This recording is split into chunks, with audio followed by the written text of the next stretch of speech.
record onto this computer. Is Okay. Donna and Jennifer, are they on? We do have Donna and Jennifer on, yes. Can they hear us? Yes. Yeah, Bill, I can hear you. I have to leave at 10:30. I have to jump on another call though, so. Okay. Jennifer, can you hear us? Yes, I can. Okay, all right. Are you coming on the screen? Or are you just going to be visual, or are you just going to keep it the way it is? Just keep it the way it is. Okay, all right. Okay, fine. And Rajiv, he was here, but he's gone. Is Rajiv here? Looks like Rajiv, yeah, is no longer in the participant list. I will take a look. Yep, I'm not seeing anything from him looking for help. All right, so folks, welcome to Opportunity Selling. I want to introduce our sponsors and give them a chance to introduce themselves. Bill Himmelstein and Ray Silverstein. One of you guys want to go first? Greet your Ray, public.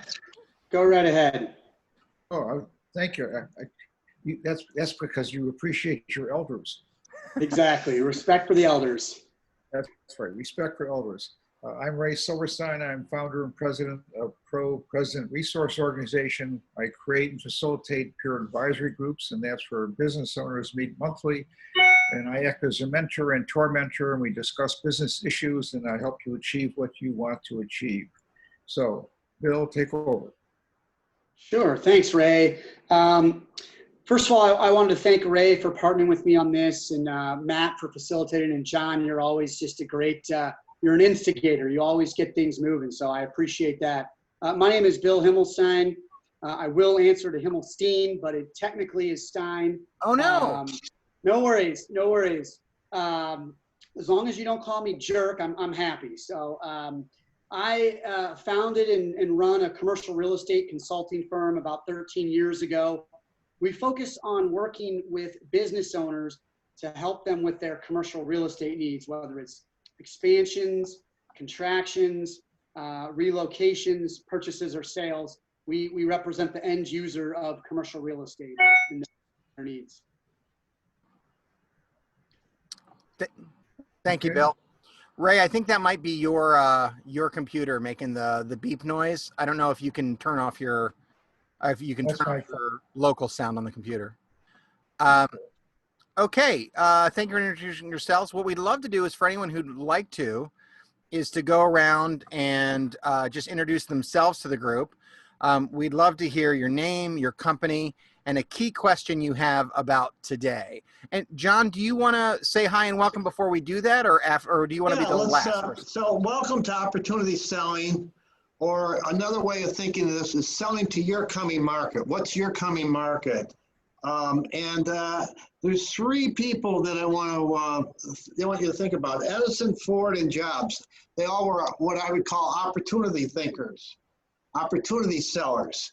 Now, the question you might be asking you, what is opportunity selling? So my name is John Rue. I know some of you I don't. For those that I don't, I'm a serial entrepreneur. I sold 3 businesses. I run John and Rue and Associates, and I'm here for you today. So I'm here to facilitate a conversation that's meaningful to you to talk about your coming market. Matt, back to you. Okay, great.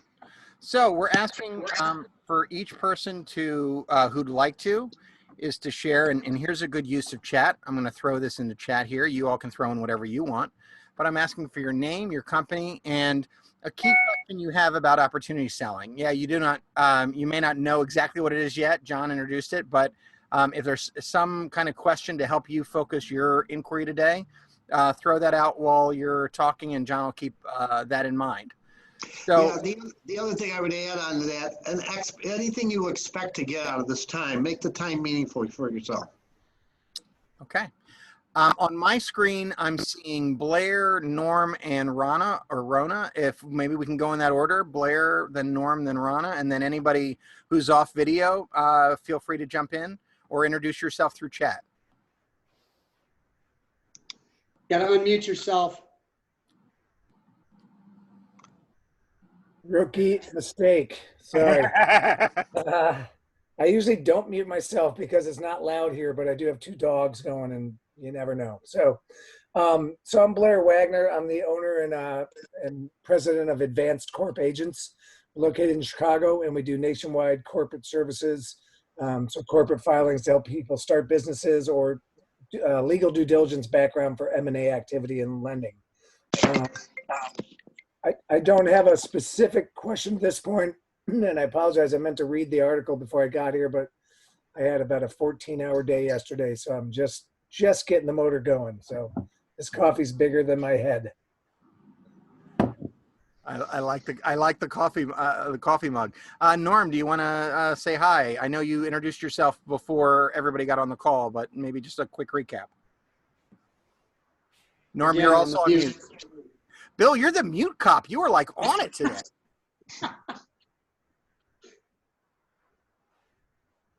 Norm, do you not unmute yourself, Norm? No, There should be a There you button. Matt said mine's on He's the got it. top right. There you go. yeah. I was finishing my chat question.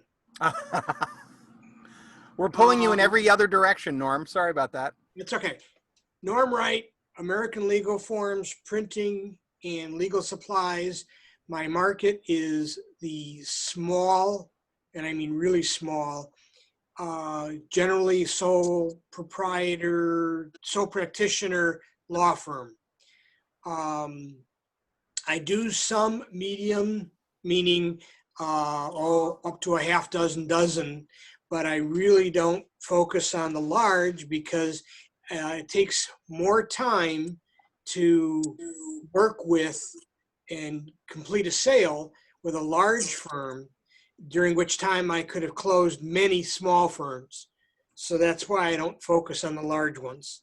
Another thing is most of the large firms, or at least many of them, aren't even here in Chicago. And I'm not flying out to New York or Washington or LA or Florida to make a sales call. It's just not going to happen. Mm-hmm.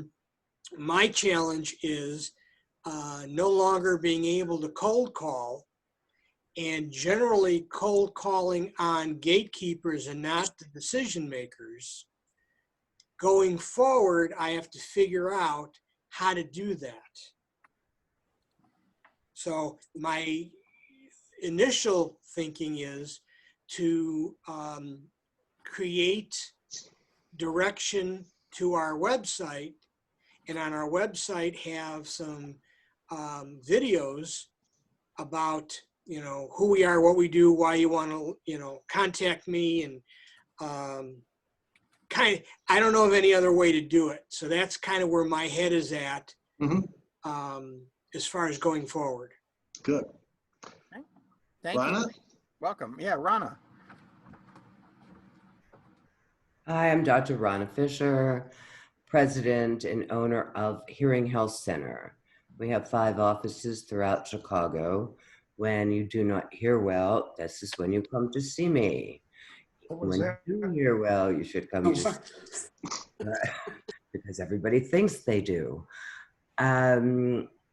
Challenge for me is trying to think ahead of the game, as I always try and do, and what it's going to look like in the future, and looking where people can stay home and I can fit hearing aids, test and fit hearing aids virtually.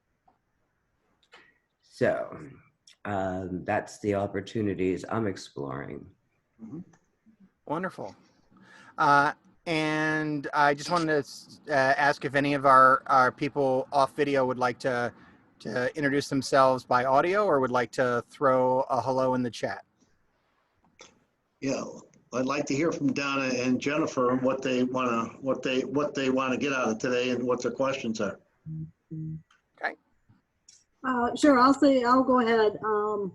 My name is Donna Salvatore. I'm the CEO and founder of Megalytics. We're a data analytics company focused in commercial real estate. What we do mainly is work with large owners of real estate, landlords that have numerous types of tenants, from office to retail to industrial.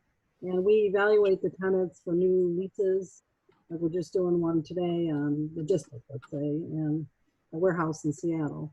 So we're nationwide. Well, actually, we're more nationwide, Canada and Europe. But we, with the COVID-19, it's hard to get out and visit your customers. You don't have the FaceTime. A lot of our business comes from, we do a lot of, we used to do a lot of meeting with our customers. So feeling kind of isolated. And, I'm on a lot of Zoom calls all day long. I see a lot of my clients on there, but it's not the same as, meeting them. So how do you create the same kind of traction and when you're behind Zoom and you're kind of isolated? So, I'm not saying we're not busy. We're pretty busy, but that would be the challenge.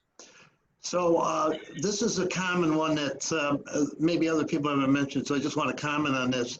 So one of the main ways people market their business, sell, is through relationship selling. And she just mentioned this, you get together and Bill is an expert at this and what have you. And now that with the COVID time, everybody is like, BO, nobody wants to be near you. So now what? So anyway, we'll deal with that. So it's a really good particular way to think of this is, now what? Now, because I can't do relationship selling like I did in the past. Jennifer, what would you like to talk about today? What would be meaningful for you today? Don't forget to unmute yourself, says the mute czar, Does mute cop? the mute cop. Yeah. Are you there, Jennifer? You just My unmuted. apologies, I am. I'm having a lot of technical difficulties. My mouse keeps disappearing. Ah. So I'm Bring out some cheese. I think it's having Zoom fatigue as well. Yeah.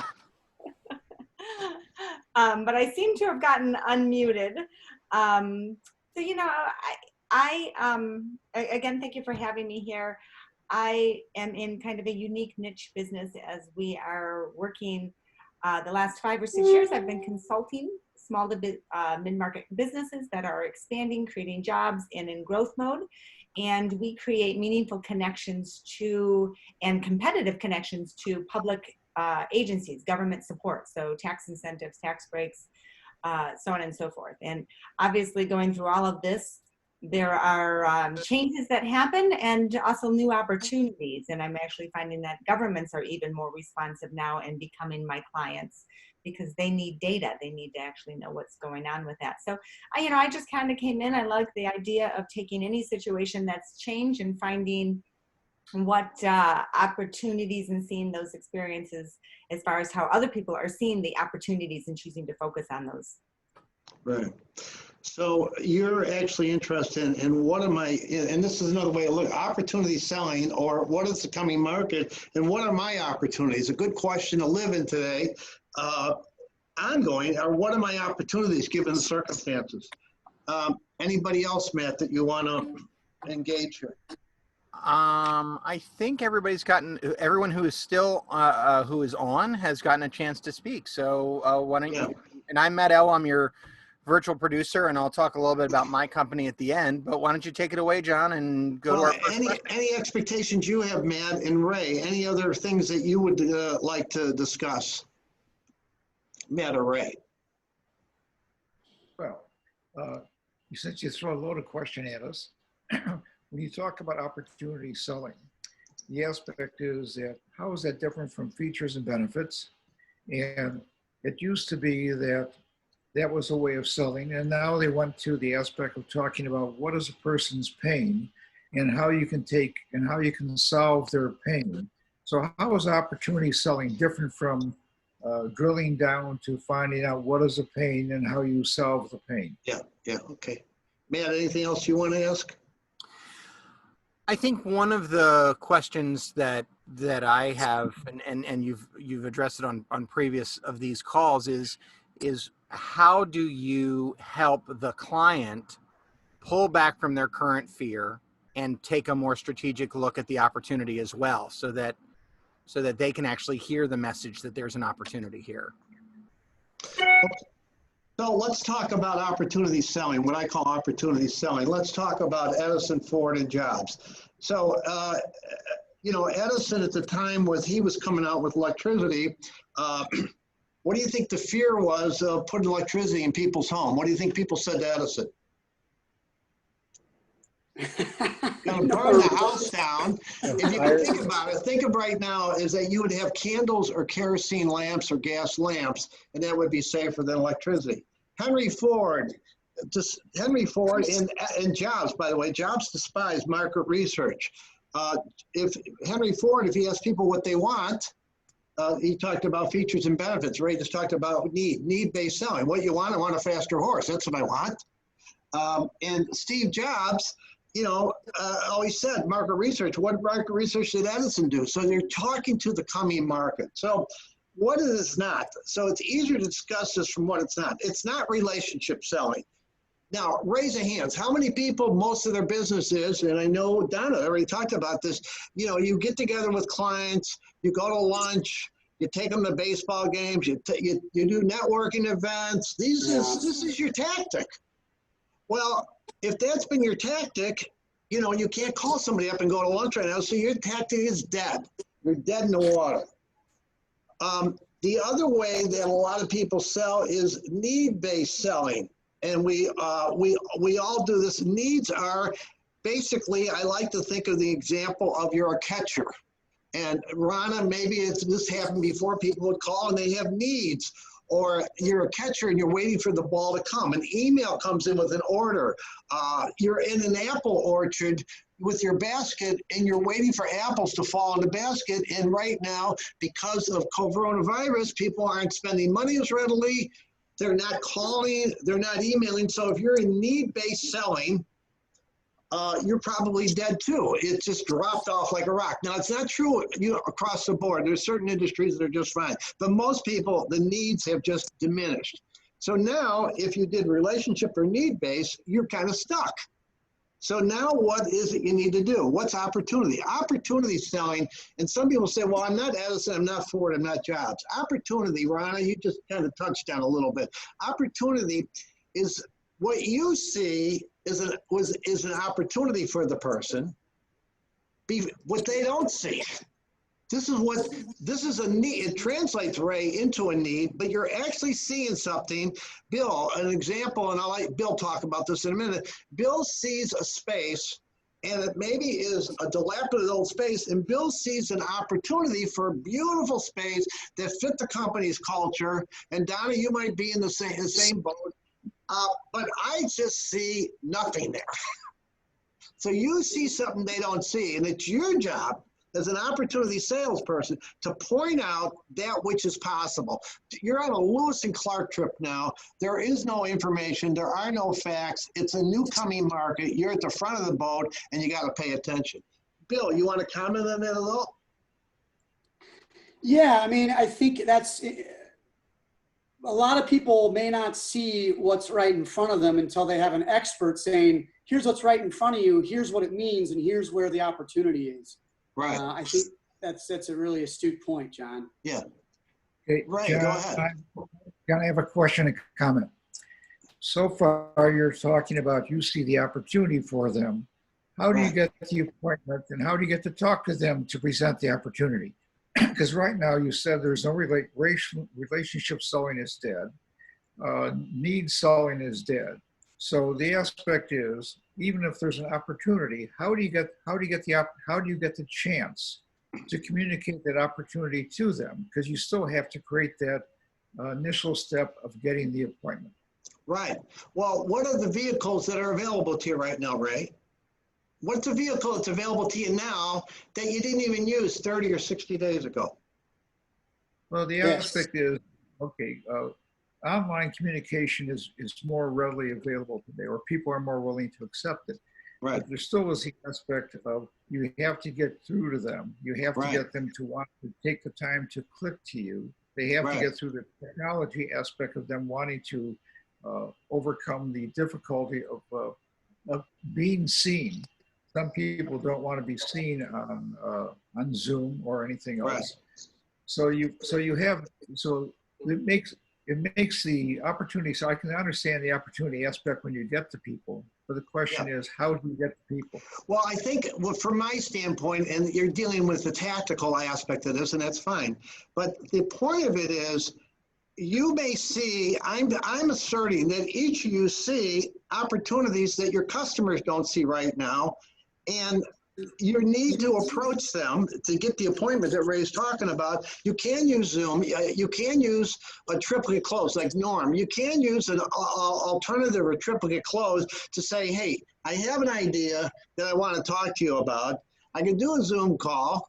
I can do a Facebook call, a FaceTime call, or I can do just a regular phone call, but it's something we need to talk about.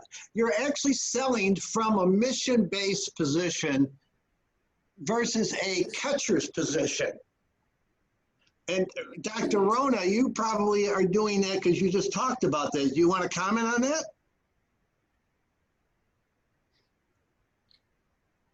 You got to unmute. You want to?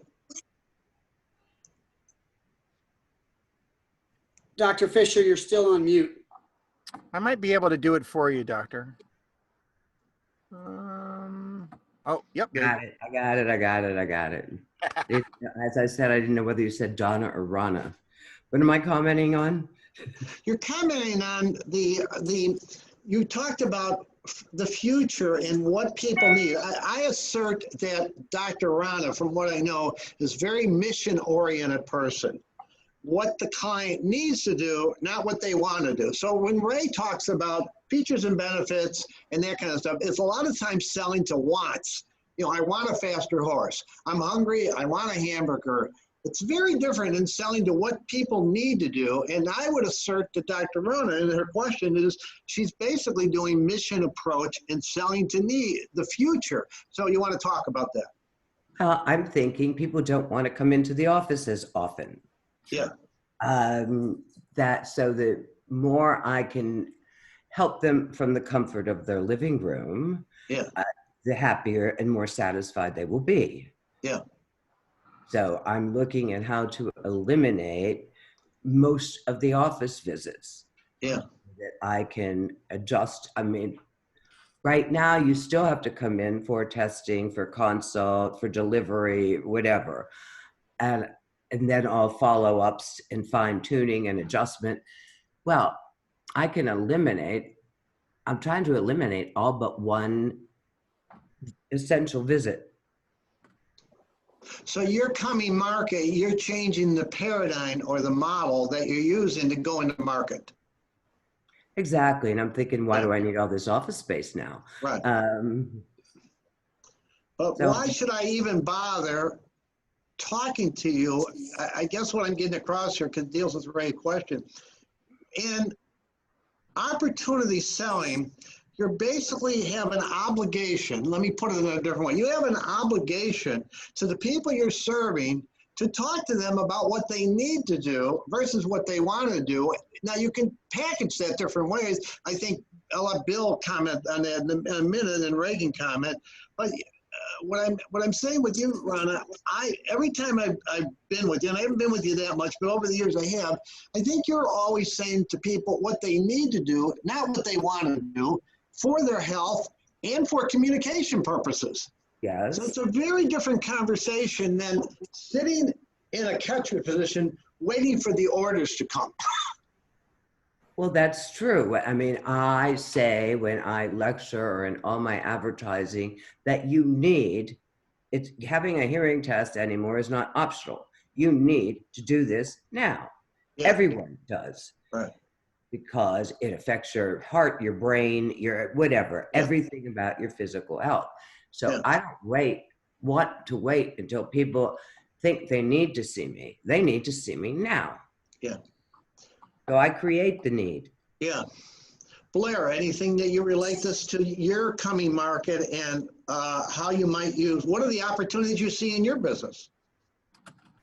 You know, I'm probably in the same boat as we all are.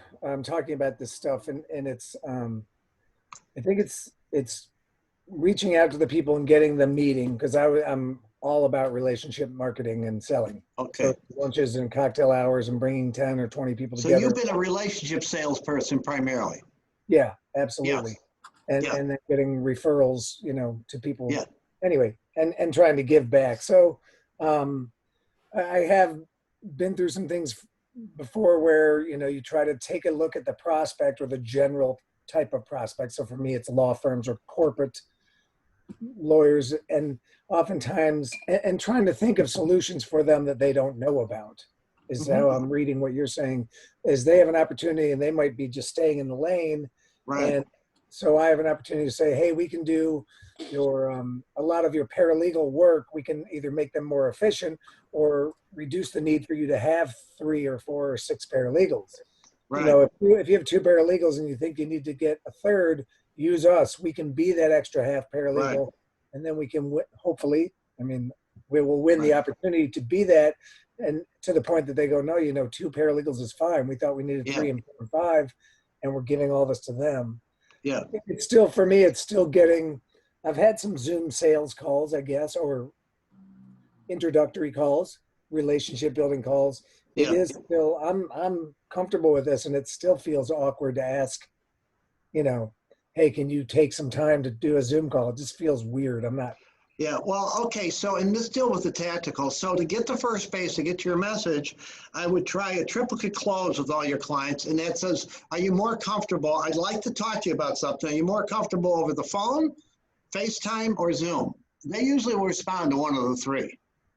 Now, Ray, how do you relate this to pain, or how do you relate this to what you talk about, features, benefit, and pain? What's your questions on that? Well, first of all, I want to give Ron my positive side, because what she's really saying is that she's looking for a new dynamic. One of the aspects is that with the coronavirus, the whole market has changed. The old normal is no longer there. It's a new normal, and you have to say, how can I adapt my business? So the opportunity for me is, how do you adapt your business for what is going to be out there now and how people really want to buy? Right. And the question is, how do you present to them opportunities for them, whether it be improvement of their hearing, improvement of their lifestyle? And I think that the aspect is that you may have to, in some cases, scrap how you go to market in the past, and you have to think about what is going to be the market now. So the aspect is right, is that, and new tactics. What are maybe the old tactics didn't work, they work, maybe they still work, but they're not. So Blair, in your relationship selling, you probably didn't think of it, but you were hanging out with people and having a beer and hanging out. You probably got all the information, and Bill gets the information this way by just being with people, and you were doing maybe a little more strategic. This becomes upfront a little more strategic to listen for what Ray talked about, to use the word pain. Where are they suffering? Your job, our job, Ron's job is to get people communicating. Bill and Donna, deal with their space needs now. So you're in a relationship, but maybe it's a different structure a little bit. But you need to understand, and it's more strategic and interviewing oriented than features, benefits, and hey, I got something to sell you. Matter of fact, you're not going in as a salesperson. You're going in as a partner there to help them. Right. Norm, how do you relate this to what your coming market? Well, basically, I need to go back to theory and not practice. Here's what I mean. I need to get a hold of lawyers and say to them, you need to stand out from your competition. You need to explain what you're doing. And at the end of the day, when they've paid your bill, they need something tactile to compare your bill to. So crappy stationery and crappy business cards aren't going to make it. And boring isn't going to make it. You need to be communicating with your clients and your prospective clients in new ways. And part of that is, again, the tactical part, the sensory parts of business cards and letterheads, and the colors and the logos, and communicating through color and print what you can't say in words. Right. And what Norm's talking about, to dig into this a little more, if he is aware of that company's culture, if he's aware of that company's priorities, which you can get off the LinkedIn and their website, now he can actually speak to what's important to him. So if they're real perfectionistic and are concerned about how this all shows up, that's a conversation that will resonate. Let me ask you, John, how is opportunity different from what's in it for them? Because people always want to know what's in it for me. Well, it's you're talking to, but the point of it, opportunity selling, the jobs to Ford, the Edison, and us on a smaller scale, is they don't see it. Your job is to make sure they see it. To go back to Bill Arona again, and let's hear what Donna have to say. Bill, they don't see this opportunity. Your job is not to do the networking relationship like you did before. Your job is to call up and say, Bob, I want to talk with you. You already got a relationship. Here's something that you may not be seeing that I see that's going to solve a pain point. Yeah, and to address that, John, you know, what we've done, the first thing we did was we reached out to everybody as saying, would you like some rent abatement or rent deferral? You know, there's an opportunity right now to defer rent at a minimum and potentially get free rent. Let's talk about it. Had a ton of phone calls. Then we did, all right, when is the right time to come back to the office? You may not know this, but I can tell you, when is it gonna be the right time, and when is the right time to strike at the market? And then the third one we've been doing is, here's how to safely return to the office. Here's some measures you can take, steps you can take to have a safe return to that office space. And so we've been trying to, I guess, force the conversation, really. Right. Well, and what Bill's doing there is he's basically assuming he's in a partnering relationship versus a selling relationship, and it automatically, and he happens to be strong on relationships. So Blair, if you're strong on relationships, it's an easy transition. Now, Donna, what's your thoughts? What's your question? The reason why, let me just add real quick. The reason why it's an easy transition is if you already have the relationship, people are going to trust you and listen to you. And so I agree, Blair, all of your clients and contacts, they love you. So when you call them, they're going to listen. Yeah. Northern Trust, the wealth management division, called all their clients, not the account people, the helper bees called and said, here's the issues. How can we help? You know, it was just a helping call. Very, very nice. So, Donna, any comments or questions? Yeah, so what we did is we work on the landlord side and said to our landlord, you really need us because every one of your tenants is going to come and ask you for rent relief. And some of them are going to be opportunistic. And these are the things you need to really get at before you give them rent relief. Because we had, and when we did that, we found landlords were walking away from leases that had, you know, $5.5 million of rent still in the last 5 years.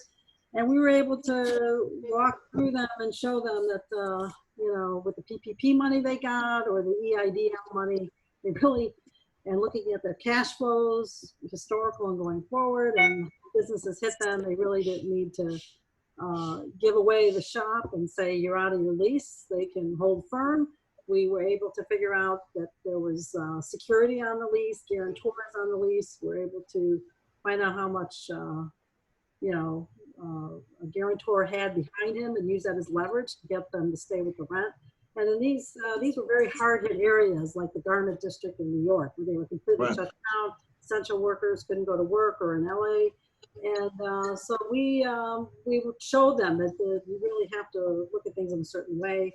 And the other thing we did is we went to the portfolio managers and said, you got, you know, all these buildings and all these tenants, and you don't know which tenant is going to default next. So we created a pandemic industry risk score for every tenant in every industry, so they can get a better look at the overall risk of their portfolio. So when their investors say, hey, where's the risk in your fund, or you know, what do you need to really focus on? They had a good way to go back and take apart their portfolio and analyze it. So those are a couple of things that we did opportunistically. The issue for me was, you know, I got 1,000 people to reach out to. So I did, you know, emails, but, you know, people I don't say they hide behind their emails. It's not like having a conversation. Right, And, right. you put it on your website, are they going to really read it? So the issue was how to how do you get to these people? So,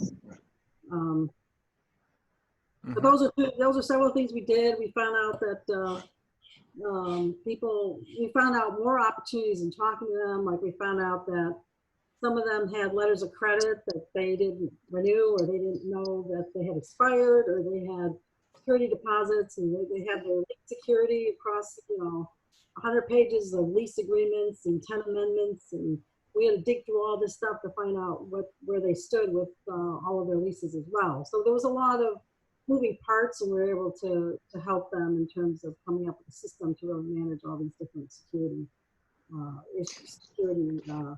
components on their leases. So you're all seeing on a different scale. These are all things that you normally wouldn't done in relationship and traditionally waiting for the phone to ring, the email. And there's some be little ones and some bigger ones. So let me give you another example personally. So, and then I'll let Matt dialogue here and see how he wants to go. So in my home, and Bill has seen this, in my home, I have a Route 66 train museum that goes from downtown Chicago to Santa Monica, California. It has over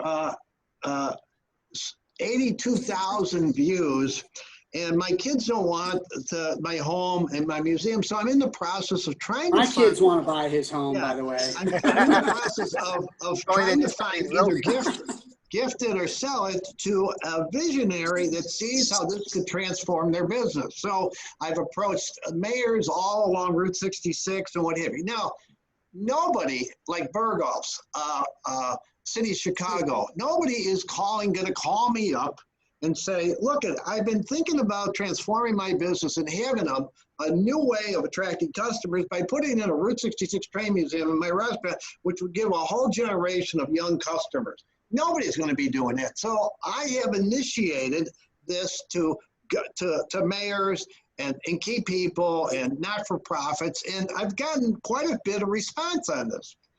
There is a bigger opportunity. So there's small and big, but the point of it is to deal with Ray's point is that you are start thinking about how I'm going to deal with the coming market and then develop tactics, and the tactics may change again, that are going to work. Matt, anything else that you want to engage the people on, or what else do you want to comment on this from a strategic standpoint? I think it's kind of adjacent to what you're talking about, but I think it's related. So, what I do as an improv teacher and using improv for soft skills is help people communicate. And I think part of opportunity selling is being adaptive and adapting to the current circumstances. And so we've talked a lot about the opportunity and kind of framing the sale. But I think something else that should kind of be a part of this conversation is how it might kind of raise your consciousness and change how you talk. So, and John, this is, we haven't gotten a chance to talk about this before, but, I was just interested in, when you introduce when you introduce opportunity selling, you usually talk about Edison, Ford, and Jobs, right?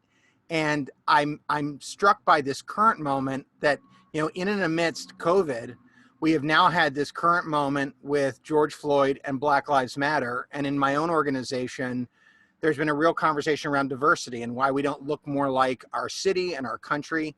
And so it occurred to me that, I wonder if next time, maybe we talk about George Washington Carver and Ursula Burns from Xerox and Mark. Oh, I see. Right? Interesting. Yeah. Is that we realize that opportunity selling might be what we're doing, but the how we're doing honors that larger sense of adaptivity and sensitivity. Right. And the world's changed a little, and let me let that into my conversation. I was really struck by what Norm said about I've got to get out of practice and into theory. I got to pull back and go, what's the larger strategy here? So that's kind of what came up for me. John, I feel like this has been such a rich conversation, and you warned me these people are going to kind of go all over the place. I feel like we've had a little bit of, we've had a lot of what it is. We've talked about why bother with it, but we've also heard some great examples of how to do it. So we have about 12 minutes before we want to kind of go through and ask everybody to, what did they get out of this? So how would you like to Can spend we that just time? touch briefly, Matt, on, I think before you're going to do this, or your team is going to do this, you got to figure out why to bother. Why bother doing this? What is your answer of why bother? I got my answers, but what are your answers? Rana, why bother with this? Norm, why bother with this? Bill, why bother with this? In that order, I guess. No, I just jump out. I mean, whoever wants it. You have to get in your gut that why I'm going to do this is because, go ahead, Norm. I don't have a choice. Nobody's going to hire me. So I've got to make this business work. And so it's really all about personal economics. If I don't get this business to work, how am I going to, keep a roof over my head and eat, dinner? And so, my why bother is personal, ability to survive. Right. Okay, fine. And there's no wrong answer here. Why about the rest? Anybody else? Why bother with this? It's not the fittest that survive. It is the most adaptable to change. Yeah. Yeah. Yeah. Prepare. Somebody like If you're not Dr. going to change, you're dead. Yeah. I Anybody think else want he to asked- comment? Why bother? I think the why bothering is, first of all, when you talk about opportunity, it's an intellectual exercise to whether you can see opportunity. The second aspect is, can you communicate the opportunity, and then you're doing a client or customer service, and therefore you build a long-term relationship. So those long-term relationships build into the other things, which are roof over the head, but it also gives you personal satisfaction of accomplishing something for somebody else besides you. Right. I would comment two things. First of all, and Norm said it's relationship and need-based selling is changed or dead in many cases. And what the other big benefit, this brings new life to your business. I have had more new business developments in the last 30 days than any month in the last 12 months. And I don't even know how to turn on Zoom. Thank God my wife knows how to do it. I don't know how to do it. But the point of it is I've had lots of interesting conversations using Zoom and FaceTime and what have you, because it fits my sweet spot. This is a Lewis and Clark trip. So I think it's going to re-energize you. It can re-energize you and really motivate you versus, geez, I'm depressed and discouraged because my old tactics aren't working. Matt? Yeah, I'd also say it's a good habit to get into. And the reason I mention that is my first real crisis that I encountered while I was trying to do improv, which is essentially a live, people have to go out to see you event, was 9/11. So after 9/11, I also live in Chicago, so there's fire trucks and police. But after 9/11, nobody was going out to shows. And so we knew there were times where people didn't want to leave their homes and people didn't want to travel. And, but now cut to this. And there had been times throughout the last, 18, 19 years where I've said, man, we need to find a way to do this virtually. We need to find a way to do this over a conference call. And, if you think about improv and comedy, like I initially was like, it's just not, I don't know, probably, but, I just kind of shut that voice out. Like, we're good enough for now. In many ways, the same with diversity, right? It's like, yeah, that's a problem and we'll get to it. And then these things happened. And there was one improviser in particular who had been doing shows on Zoom. And so the moment this moment happened, everyone was paying that person for their advice, right? Because they had listened to the voice before everybody else heard it and got there. So I think there's an opportunity to get into the habit of, when that voice in your head goes, but what if this happened? Is to kind of use that to think laterally and build these opportunities, because something's going to hit and you're going to be more adaptive and responsive when it does. Let's move to the next section, which Matt wanted to do, and Ray brought up at the beginning. Well, how to do it. Now, the what, the why, and the how. I don't really pay any attention to the how to until the what is clear and then the why. Get the what and the why clear, then you'll figure out the how-tos. But so how are you going to go about doing this? who wants to jump in? How are you going to go about doing this? Well, I thought you think had- I can, oh, go ahead, Blair. No, let's hear from you. Sorry, I thought you had a good point earlier about giving them choices. When you give someone a choice, it's easier than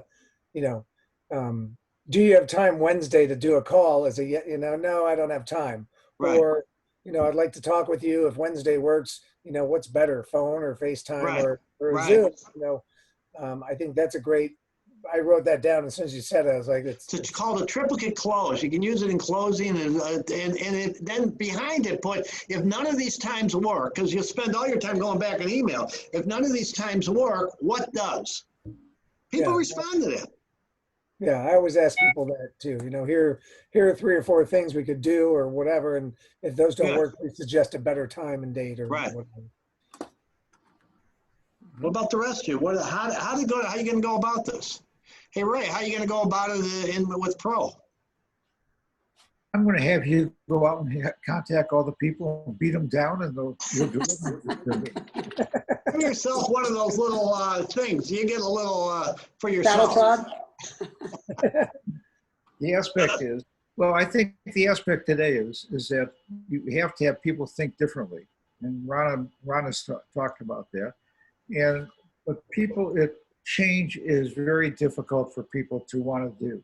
They're very comfortable in what they have been doing, and they always, sometimes, as you point out, they don't always see the opportunity. And so the situation is that you have to, today you're going to find out those people who are willing to change are going to be the ones who survive and thrive.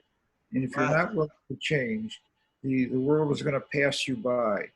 So one of the aspects is that you really didn't talk about this, but it's a qualification of your prospect. Because you can have a person who has a great opportunity, but if they don't see it, you can just be beating that. Like, for example, Henry Ford, they just want a faster horse. Right. He's not going to get anywhere. So he has to have people who see the opportunity. I mean, you had the circumstance that Ford also went to his bank. And when one of his early bankers said, "Oh, people want to have horses. It's just a passing fad, the automobile." Right. So Yes. you have a lot of people out there who can't see the opportunity. So Right. the question is, how can you present it? How can Okay, and to piggyback on that, one of my tips would be, I got 3 things you can do. But the third thing is you test market your idea, and you go to the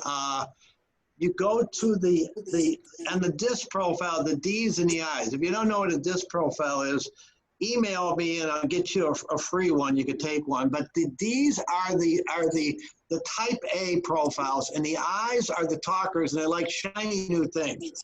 Ray depicts an I profile. They always like new ideas and shiny new things. Go to them first, because you're ultra conservative, high analytical types. They need more data, and there's no data to give them. Matter of fact, if you're dealing with an anal retentive type, tell them it's a Lewis and Clark trip. There is no data. So you can't give them what you don't have. So you start this with, when you have your new idea, test it out on your type A's and your talkers, the shiny, because they are interested more. They move faster than your ultra conservative or security oriented people. Now the others you can sell to, but you have to tell them, use mission approach. This is what you need to do. If I have 2 clients and I'm thinking of them in particular, I say, this may not be what you want to do, but this is what we need to do to take care of the business. So if I'm talking to Norm, and Norm's dealing with from a survival standpoint he's talking about, this is what we need to do, Norm. You may not like it, your ego may not like it, but that's what we need to do. And they hear that, because you're talking to helping them.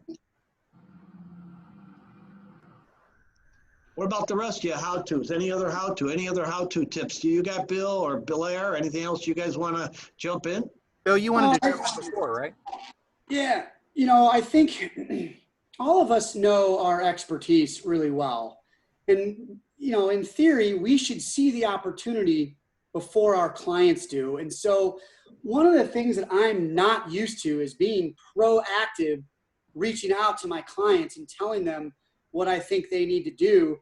And it's really just a matter of we have to overcome that. You know, I'm not going to be able to see 20 people at my breakfast, you know, my executive breakfast that I host, or my executive luncheons, or, you know, we were supposed to have a boat outing last week with 50 people. Can't do that right now. And so what I have to do is just be proactive. And, you know, Norm, you said it, you know, we've got no choice. If we want to survive, this is what we got to do. And if my tactic was building relationships and letting people call me for when there's a need, I need to be proactive, change that up, and reach out to others and say, here's what's going on. Here's where the opportunities are. May I help you achieve that? Right. And it's maybe a little bit, and here's the advantage of that. You already know how to do relationship. Bill is fine. You want to learn about networking and connecting, call Bill Himmelstein. He's phenomenal at this. You're already good at that. You're already good at that.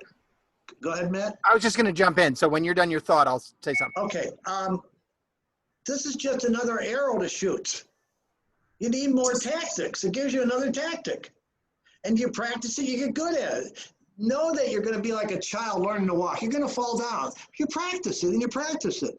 But and Dr. Rona is no longer with us. She left just now. But she depicts, and Ray knows it, this is a mission-based person. And she's going to tell people what they need to do, not what they want to do. Go ahead, Matt. I'm sorry. Hey, well, just one of the things I was going to say based on what Bill said, and I don't want to steal your thunder, John, because I don't think you've talked about stopping yet. But I think there is a need for reflection here, because I think we know how our businesses work most of the time, but I think we have a kind of box around it of how our businesses currently work. And, you know, I mentioned Ursula Burns before. She was pivotal in Xerox's growth because Xerox saw itself as a copier company. You know, so copying paper into other paper. And she said, no, we're a document management company. And so she enlarged the picture of what they could be. So like I think about another partner or client or friend of John's who's in the furniture business for offices. And, you know, when I think of furniture, I think of tables and chairs and light fixtures and things. That's my world for furniture. And what she saw was, well, furniture could also be plexiglass screens to keep people safe from each other. And so she started to go, okay, what could I do that I've never done before? We have another friend who's been on one of these calls who had a printing company. And when this hit went, well, I could print on masks. Couldn't I sell masks with logos on them? And, you know, and so again, kind of like I have my, you know, am I thinking tactically about my core competencies or strategically? I want to give you three things here's my three how-tos. I'll put them in step 1, step 2, and step 3. Step 1, you got to practice stopping. You got to stop. Matt used contemplate. You got to stop and you got to look inside. And Bill and I have had this conversation. And who am I? And what's my culture? And what do I want my culture to be? It's an internal thing. Who do I want to show up as? So you look inside, and then you got to look outside, because you might say, well, I've always wanted to do X, and I got this Grace mousetrap, but there's no mice, so I can't sell that. That's not. So you have to look at the outside market. You got to look at inside and outside, but the outside is saying, okay, what are the outside needs given my skill set? And so stop, look inside and outside. It requires stopping. It requires reflective. It requires some, looking, analyzing. Once you do that, then you create and package something. Like, for example, and Ray's known me for 15 years maybe, I never really talked about opportunity selling before in this context. There wasn't really the need, but I love history and I like Lewis and Clark, and all of a sudden I thought, this is actually killing need-based selling and relationships. So you create, and we created the Zoom, and these Zoom sessions have been very, very popular. I couldn't believe how many people. I did work on Thomas Jefferson recently, and somebody booked a Zoom session in like 3 hours yesterday on thoughts from Thomas Jefferson on the power of a declaration on culture. So you have to stop, and then you create it, and then you test market. And the third step is test market. So Blair and Norm, go to the ones that see opportunities faster and say, I got an idea, I want to run it by you. Here's 3 times. When can we talk? And they're going to say something. So you got to get going on it, and it can revitalize your business. So John, we're about 11 minutes out. Do we want to kind of go around and learn what everybody's going to work on? Yeah. So what we like to do now, and this is an interactive conversation. I don't like presentations. I like interactive conversations with entrepreneurs because they want to see. So you should now start thinking about. This is like to get the thinking started. What are your takeaways? What are your thoughts as a result of what we discussed today? What are your takeaways? So let's go around the room and let Bill and Ray go last. I'm going to let you go first. Yeah, Bill and Ray, we'll have you go last, but why don't we hear from Blair, then Norm, and then Bill, then Ray? Sure. So I think that, I took a couple pages of notes, so I have a few ideas down here, and I was trying to throw my own paradigm on there as I was writing. So I'm going to have to digest them a little bit. Some of the things we talked about are not necessarily new, but in a new light for me. So, about creating the opportunity, I think I need to step back. I can generalize my clients. They're not criminal attorneys. They are corporate. And I can say, here's, I think I need to step back, see what all of my clients need in a general form, because that's a good way to hunt and peck when I call them. Yeah. And I think step back, think about what they all could use, think about the opportunities, and then think about how to present it. And then the doing, the column, reach out and say, and, I love the triplicate close, and say, I have an idea on how you can take advantage of some new opportunities, especially if while you need to adapt during this environment. And that might pique some interest. People go, well, new ideas, and this new environment's already weird. So, all right, yeah, I'm willing to talk. Blair, do you use Myers-Briggs or DISC, any tools like that? Do you know what Myers-Briggs and DISC are? Yeah, I have done those. I've done those for myself and for my team. So I assume you're talking about look at the DISC assessment and kind of look at each client and say, what do I think they are? If they're like Ray, well, you and Bill, who do you know here? Bill, do you know Ray or Bill? I know Bill and Ray. Okay, so if they're Rays and Bills, and they're probably you too, if they're I's and they're talkers, you might do the feeling approach again, and you might have it takes longer because they want to tell jokes and talk a little bit. You start there, but then you move the conversation to saying, I want to talk about this because I'm concerned about this, and this is a need. This is something we need to address. Yeah. And so you move, and Bill, same way, you move from that relationship to a partner by the conversation. Yeah. So now, if it's a type A, the New York D, the real aggressive, you start right with the point. Bob, I got an opportunity that I want to talk about. Here it is. Here's the point, and here's why. What do you think?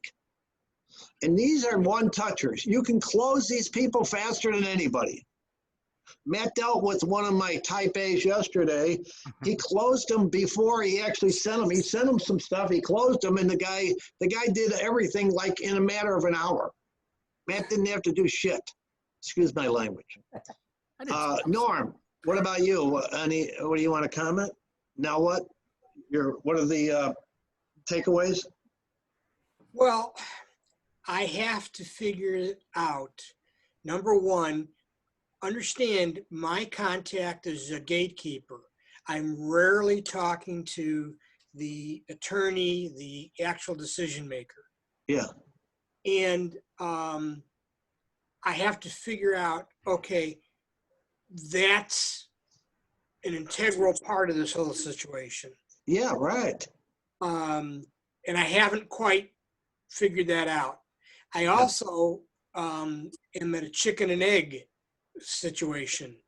I'm in the midst of launching a new website, and it seems to me that getting that up is critical because that's the first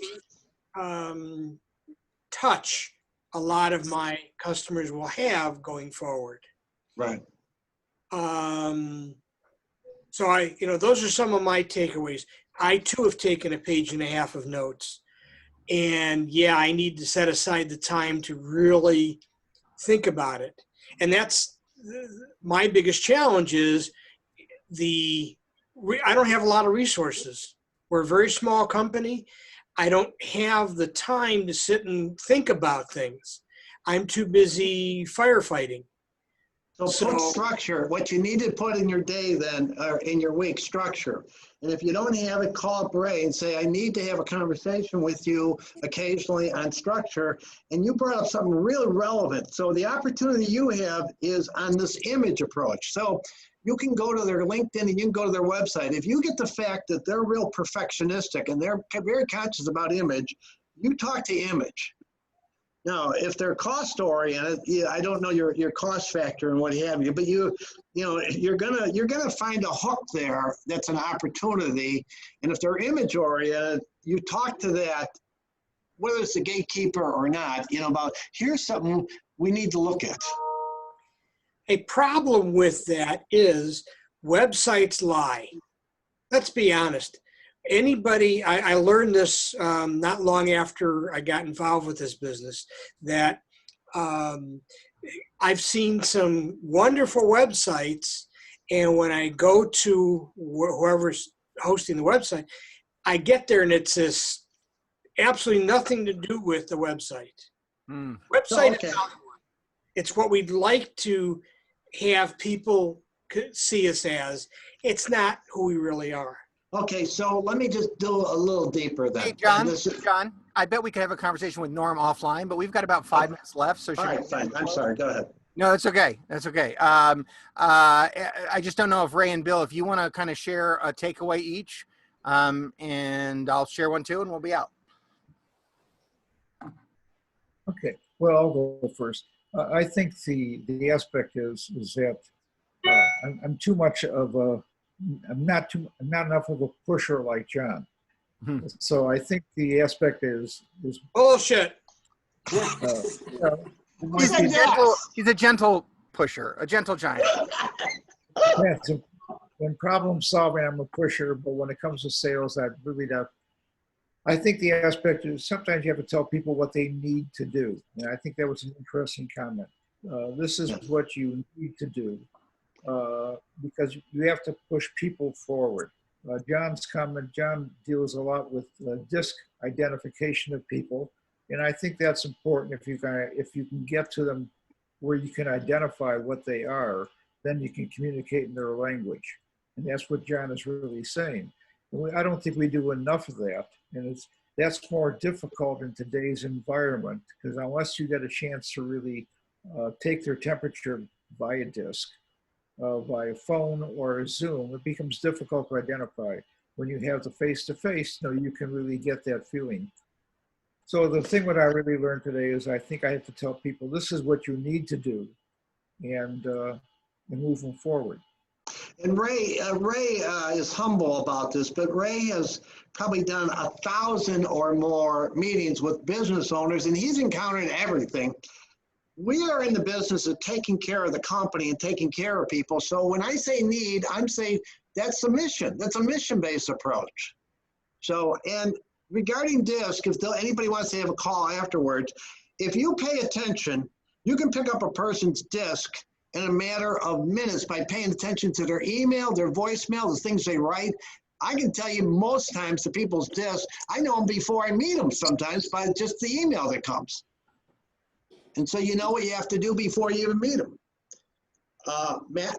Bill? Yeah, I think the biggest takeaway for me is I really need to get out of my comfort zone. I was a very passive seller, I would say. Very, let's just, let me add value. Let me support the growth of your business. Let me do what I can to build that relationship. And then my hope is that you'll call me when you have a need. And I think I need to be more proactive about pointing out, hey, you have a need. Here's how I can solve it. And it's not comfortable to me because I don't like to be sold that way. I don't want someone to be pushing me, telling me what to do.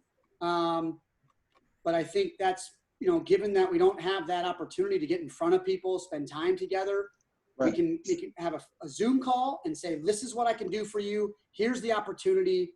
You need to Right. take advantage of it. And you all have to sell in alignment with who you are. Bill, you got a lot of charm, and you have loving relationships with people. You don't have to change the style. You adapt it on the case, but you still are doing a relationship. You're just talking a little deeper. Yeah. It's going a little more intimate. I would call what I'm talking about intimate. And my job is to take care of a company. When I'm talking to somebody, I have business owners. I said, look, I'm not trying to keep your ego happy. We got to take care of the goose. The goose takes care of the clients, and the clients pay us. So this is what we have to do. Mhm. Yeah. Matt? In listening to Bill and listening to you, I think what comes up for me is, what we used to call remedy selling, and the idea that, maybe part of this is that we can be really kind of upfront and direct about the pain, right? That's a place to really say, you're facing this, or I bet you're facing this. And then you can be a little bit more flexible about remedy. But part of opportunity selling is recognizing that there's been an emergent pain. There's a new pain. It's immediate. It's Right. acute. And we need to do something about it. And what do you call that in improv? What's the secret of being a great improv actor? Yes, and Presence. Presence. Yes, and is true, but John loves presence. Presence, or if you want to pertain to this, be a conscious salesperson. Mm-hmm. Start with being present to who they are, and wherever they're at. And if they're Ray Silverstein's, let's pick on Ray right now, and you say, what's new? He'll tell you. He'll tell you what's new. They'll tell you, okay? And that's appropriate. That's appropriate. And you're there to serve them. So serve them. So, and I don't know if that was Bill or Blair who said yes and, but I'll tell you, one of the big things about this opportunity selling moment is yes and we usually position as a way to overcome resistance quickly. And so when this COVID thing hit, you heard all these like, we'll be back in a month. We'll be back in 6 weeks. We'll be back, right? That was resistance. People were like, no, but. The people who went, yes, and this is the new normal. We need to figure out virtual. We need to figure out PPE. We need to figure out this. They're the ones whose businesses thrived because they jumped past the, oh, it'll all be over soon and went, yes, and here's what's up. And they found whole new business lines. And since we just talked about improv, a couple things, and we're at the end of our time, I just wanted to drop in to chat chances to kind of connect with me more about improv and soft skills. There's my LinkedIn. The other thing is, to John's idea of the triplicate close, something that I use a lot to help with setting up those conversations is a program called Calendly. There's another one called Acuity, but there are ways to put your whole schedule or whatever part of the schedule you want to devote to networking visits or anything else from your schedule. And then you just give that link to people and they go, oh, well, that works for my schedule. And so you don't have to do as much of that back and forth. Now, it's more passive, which is why I think the triplicate close is really strong. But if someone's already wants to talk to you, this really cuts out the middleman. Yeah. So to finish up, and if you want to stay and chat more, we can do that. But to finish up, I'm here for you today. So hopefully we start the conversation. If you want to call me or email me, and I think Matt will connect us all by tomorrow, right, Matt? You'll send an email out to all of us? Sure. Yeah. Just an email to connect everybody who attended. Yeah. So we'll all be connected. So keep the conversation going. Practice stopping. Create. It can be small. Start with a small thing, and then test market it. And I appreciate your time today, and I hope it was useful. Thanks a lot. Likewise. Thanks. Thanks for taking the time, everybody. Here's my question. DISC is a behavioral program. I mean, I want to research it a little bit, learn a little more. Okay, when you get done here, write this number down: 773-775-6636. So, and Blair, you too. If you want to call Darlene at that number and take a free management profile, because you're both business owners. The DISC is a Jungian tool, 1921 psychological types. It tells you you're dealing with introverts or extroverts. If they're an extrovert, they're like the Bill Himmelstein and the Rays, and they like to, you say, what's new? And then you don't ask another question because you're just not. They start talking. They got a mouth and it goes like that. And Ray, if you're with Ray, he's gonna tell you stupid jokes on stupid jokes. Okay. Now, if they're an extrovert, if they're not, they're a pusher. I'm more of a pusher. I was a little more aggressive today on this, but a pusher is right to the results. So Jungian says extroverts or introverts. If they're not an extrovert, they're an introvert. If they're an introvert, they're either a listener, and we didn't have many of those today. They just sit there and they look at you. You know, you're on a Zoom call with 20 people, and they're like staring a hole in you. They don't ask any question. The only thing if you ask them what time it is, they'll tell you. If you say what's new as a Zoom call with 20 S's, they don't say anything. It's silence. Yeah. And they got warm eyes. It looks like they're listening. They may not comprehend anything, but they're good empathy listeners. If they're not that introvert, they're an anal retentive. The anal retentives are, and Norm, I touched on this, they're real perfectionistic. When they send you the request for the forms, they got like they number everything. It's all real black and white. They ask 1,000,001 questions. And so you need to know how to sell to them, and do it right. They're right. So instantly you should be paying attention. Are they an extrovert or an introvert? How do I need to adapt? You can take a free disc, and we can have a conversation, and Matt does training on this with us on this if you want to do it with your team. But to my way of thinking, you got to quickly assess this, because your mistake is Blair, Ray, and Bill. The mistake you make is you sell everybody like they want a relationship. C's do not want a relationship with you. Yeah. They don't trust relationship. They actually distrust you more when you're trying to warm up to them. Give them data. And the D's are like, give me the results. What's the result? Bill, can I get the space? When can I get the space? You know, so that's how they're wired like that. So if you know that, you're not expecting a cat to be like a dog, and it saves you a lot of time. Now that deals with Ray's tactical approach. So you have to assess this and then tactically adapt. What John didn't tell you, he has an abbreviation for everything he does. and the thing is, you got to figure out his abbreviation.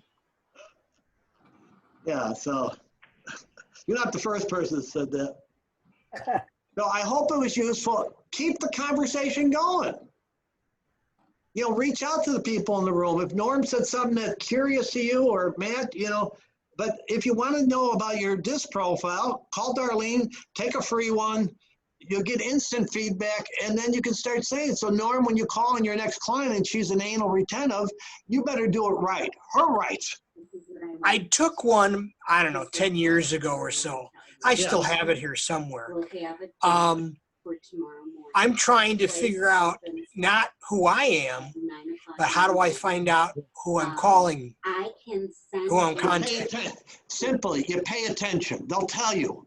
If you pay attention, they'll tell you. They'll tell you by their email, their voicemail, their website. All the signs are there. A lot of times you know by email before I meet them. What do you think a high D, a dominant type A's email? What does their emails look like? So you know, Well, it's going to be a lot like, I forget the character's name, but it's Montoya in Princess Bride. This is who I am. This is why I'm here. This is what I want. This is how we're going to get this done. But Okay? a D will only say it once. Blair, tell them what a D's email looks like, Blair. Well, in general, I mean, I have a very high D office manager. It's direct to the point. There's not many frills. It's Skip your name. when he says we're going to do 3 things, he puts the number 3 and then in parentheses types TRHEE. It's very like, here it is. There it is. To And me, those are D's. So you know right to the point because you talk results. So the norm, the D's don't want your story and the history. Okay, here's your problem. Here's the result. You want this result? Fine. Okay, sign the PO. Yeah. Save them time. Yeah, in my it's not- case, I've got Go ahead. multiple audiences and I need to focus on which audience I'm working with. For You an pay example, attention. If you pay attention on a case-by-case basis, this is getting into conscious selling, conscious leadership. You pay attention, and then you adapt in the moment. But you take the DISC profile, and we can have an offline, or you can even have a conversation with Matt, perhaps. But it's very practical, and you don't expect. Blair knows it. The office manager wants the results. Blair, when you're maybe he or she's working for you, but you better get results. They're not interested in your small talk. Yeah. You're gonna get the results or not. Yeah. That's how they're wired like that. Yeah. He's my office manager. He works for me, but I see emails go to clients and it's so black and white sometimes. It makes me uncomfortable because I would be more like, I hope you Right. had a great holiday and blah, blah, blah, and I hope you're safe. And then the business. And he And doesn't do that. it may be inappropriate in certain cases, but the point of it is, by knowing your DIS and C and knowing who you're dealing with, it doesn't tell us how aware they are, but you can adapt. And It that gives you a way to adapt. and that probably would be what would make it a useful tool for your office manager, Blair, is maybe he can shift his thinking from what once he realizes what he is and has this language, he can figure out or try to guess who he's writing to and Yeah. adjust his writing accordingly. And I think that's really the magic of this, is going, oh, this is a high D client. They love this. This is a high S client. I have to really do soft touch. Hey, how are you? How's the family? Remember the kids' names, right? That there's those different strategies.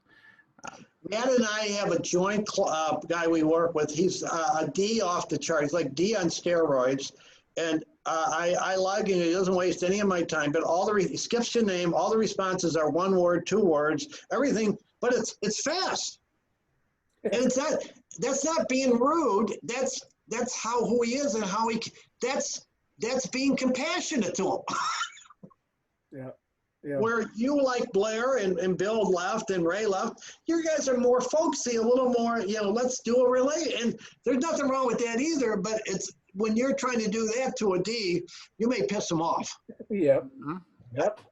Yeah. So we're at 11:25. So Yeah. shall we sign off? And then, my how to catch up with me is available there. And John gave his phone number. So thank you very much for being a part of it. Can I just get that phone number? 773-775. 6636. Call Darlene and she'll give you a free disc. Yeah, I might take you up on that. And Yeah. Matt, if you're gonna send everybody's contact stuff, then I'll, we'll deal with Yeah. that later. Yeah, I'll put everybody on a CC just to say, connect everybody up. Yep. Okay. That'd And be I'll, awesome. and I'll send out next week the 3 steps. And if you want to have a further conversation, just call me. Yeah, sounds great. Okay. Thanks a lot. Thanks, guys. Bye-bye. A lot of fun. Bye-bye. thank you, Have a good gentlemen. day. You have a great day. You too. Bye-bye.